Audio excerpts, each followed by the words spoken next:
Hello everyone, this is going to be an in-game look and review of the new Ancient Force-Imbued Blade and the Ancient Force-Imbued BladeStaff available in Star Wars: The Old Republic. This gorgeous weapon seems to have been designed to go with the new Jedi Warrior set, and both seem to take inspiration from a time long before the Old Republic, before lightsabers existed. This blade has a lot of detailed features on it, the most noticeable being the glowing runes which read, Peace, Knowledge, Serenity, and Harmony in Ancient Jedi Ruins, which light up when you pull the blade out, and the color of the runes is actually controlled by your color crystals. On top of that, your color crystal shows up on your back and glows even when your weapon is sheathed, and this is the first bladed weapon that comes with a sheath that sits on your back even when you draw your weapon. The individual parts of this lightsaber also have a lot of detail in them, including the wrapped hilt and blade, and the sheath itself.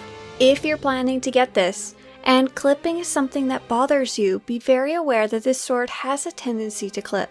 For example, here's my character running around with the sword chopping up the bottom half of her armor, and I thought this blade would go great with another recent set, the Exiled Padawan set, until I tried both on and could barely see the cool new sheath on my back. So if the sheath showing is something important to you, make sure to preview your items together before buying them, as they will show up pretty accurately in the preview window when your character is standing still. Your new sheath will also not show up in cutscenes, as far as I can tell. If you're a Jedi Consular Shadow, or a Sith Inquisitor Assassin, you'll get the double-bladed version, which does not have a sheath but still rests on the back, and the crystal is instead tied to the hilt, and you'll probably still have clipping issues.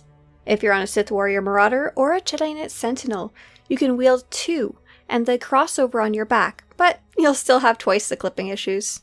Here's what this new weapon sounds like in battle with the volume turned all the way up.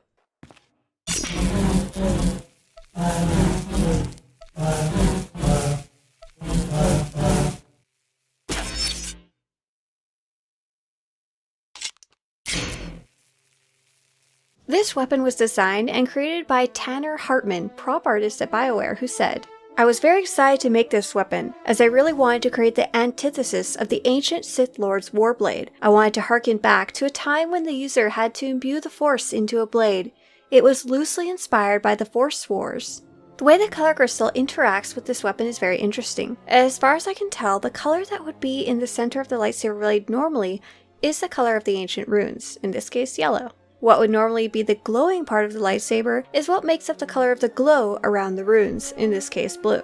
In between is the third color of your crystal, which creates the outline of the runes, in this case orangish red. If you want to see how this blade might interact with your favorite crystal, you can use the preview window. The color distribution seems to line up, just be aware that the colors are often lighter and less glowy in the preview window. The rest of this video is just going to be me trying out different color crystals and seeing how they look in this new blade. Let me know in the comments below if this is an item you plan on picking up for your Jedi, or if you're skipping it in favor of a more traditional lightsaber.